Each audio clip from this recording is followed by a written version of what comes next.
What's up everyone, welcome back to my channel. So this is a new leaf propagation setup that I'm working with. I'm sure you might have seen ample amount of videos on different types of setup and different ways to grow your leaf propagation, but as they say, there is always room for improvement. Initially, the more of the learning phase was with how to grow leaf propagations successfully. It took quite some time because there were a lot of mistakes that I was doing probably 6-7 years back, but over the period of time, as I started to learn, things became quite easy. And now it's no longer about how to grow leaf propagation, but how to successfully keep them alive after they have started to put out pups. So the first phase has already got completed. I am very well experienced and aware about how to grow them from leaves, but the major issue that I face is underwatering. I either forget to water the leaf propagation or I feel very lazy to water them, because you might have seen in my previous videos, I tend to lay them in one line and then I either water it from the center, or I tend to make a hole in the center and water it over there. Things were working out really well. That is an absolutely amazing method of watering. You can use a syringe or a very narrow straw in order to water. It works out really well, but the problem is with me, I tend to forget to water or I get lazy. So I came up with this method wherein this is an entire bottom watering setup. This is how it tends to look like. I will give you the video of how this process works, because I had done this late at night at around 1 or 2 a.m. in the night, because I was quite busy throughout the day. So I had made it in the night. I'll put up the video clip which you will be seeing in some time. So this is the same approach that I'm going with these as well. Ideally this would have taken me a very long time to water each and every pot individually, but because of this tray, it just takes hardly any second to water them. I have to just pour the water in this and then the work is done by the capillary action, which is the bottom watering. So this was the setup that I was talking about, which I did it last night. Here I am pouring in some water because the tray does not have any drain holes. So the smaller trays inside the larger tray will start to absorb water by bottom watering. Here I am using an entire bottle. So this was a complete bottle of water. This is like my trial phase, because I want to know how much of water would be sufficient to moisten all the 5 trays that are inside. So I have used the first complete bottle, and now this is a time lapse to show you how quickly things work. So I realized one bottle was not enough. Not all of the trays absorbed that moisture, because the upper layer of soil has to get completely dry. So here I went ahead and used another 3/4 of the bottle. Now this is just a trial phase because I'm trying to understand how much water would each tray require.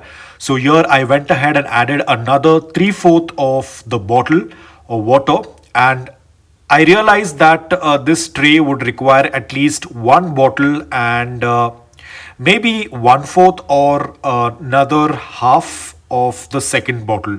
So the 3/4 was a little bit more. You can see there is still a little bit water left in the tray.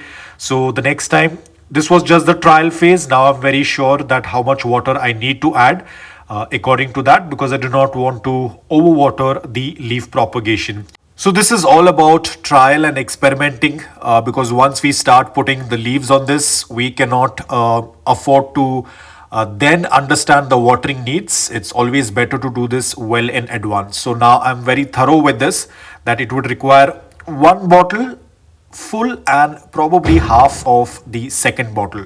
So we are good to go. You can see with that extra 3/4 of the second bottle has left a good amount of water in this. We do not want that to happen.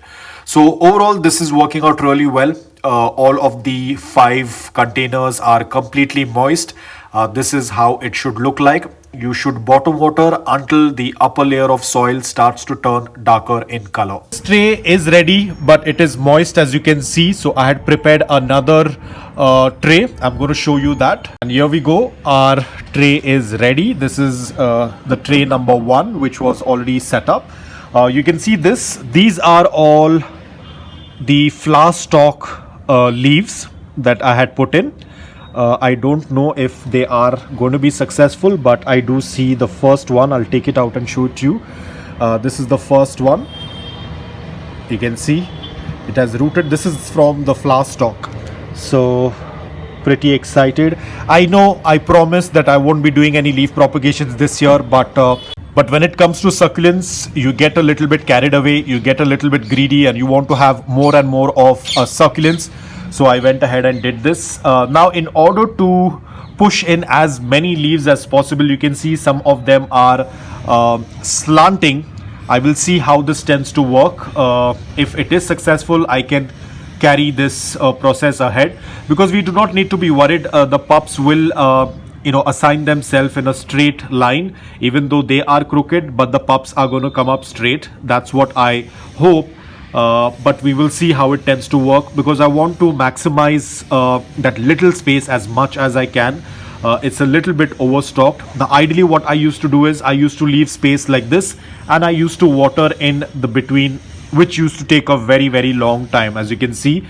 But now that space is reduced a little bit, because this is going to be bottom watering, and I've already got the measurements, as you might have seen in the last clip. So it's going to be one entire bottle, and then either 1/4 or half, which is going to be used. So this is working out pretty much well. I will keep you guys updated as and when things work. Now, of course, not everything is going to get propagated. Probably 10 or 20% of them might not be successful. They might either dry out, or they might not be successful. So we want to have more and more leaves in order to have more success. All different types of leaves. Like I have the Purple Delight over there. This is my haworthia aloe hybrid. These are a dusty rose. These are the flower. These are the leaves from the flower stalk. I have a Pachovaria. This is the Pachovaria opet. Here I have some Purple Delight and a mix of Pachovaria. Here are some Titubans. So pretty much it's a mix. These are some Aguides that I have put in, and this is Pollux Haworthia. So we have a mix of them. Let's see how it tends to work out. This one is also Aguides. I don't know if it is going to be successful, because actually Aguides do well during the summers. During the summers, leaf propagation is better, but I did it during winters. But anyways, we will see how it works. Now, as I've said, we are doing a mass propagation. So of course, pups are very important, because they are the ones that are going to grow faster. So I have another tray. These are basically some old cookie packets. So I have started to eat cookies, because I want these containers. These are very thin little containers which fit easily in this. So I will be using, because I have a lot of pups that are going to be ending up in this. These are all offsets from Marpin. This is an Haworthia. Some more cuttings, Sedum Golden Glow. So I have some of these cuttings, because they will end up looking somewhat like this. This was an earlier one. Some of the pups were quite dehydrated, but others are doing quite well. These are Peach Pride. This is a Lauinensis. I'm not very sure about these. These containers also tend to house a lot of them. I put in a lot of soil, so it got a little bit cracked over here, but that's absolutely fine. There's a good amount of space, so the pups also can grow very well. No coco peat being used in this. This is my regular soil mix, 80% aquarium sand, 20% filtered garden soil. So this is what I am using for them. So very soon these also will get filled up like this. So yes, we are going quite fast with our propagations, but that is important, because the entire process is very slow. So if we take larger cuttings, larger leaf propagations at the same time, they will start to propagate together. Maybe some might be a little bit slow, some might be a little bit fast, but it's better to start all together. So let's hope by the end of next year how many we are able to multiply and propagate, and I will keep you guys updated throughout the journey. So that's about it. I hope that you liked this video. If you did, please hit the like button, and if you're new to my channel, please consider subscribing to it. Until then, take care, stay safe, and keep propagating.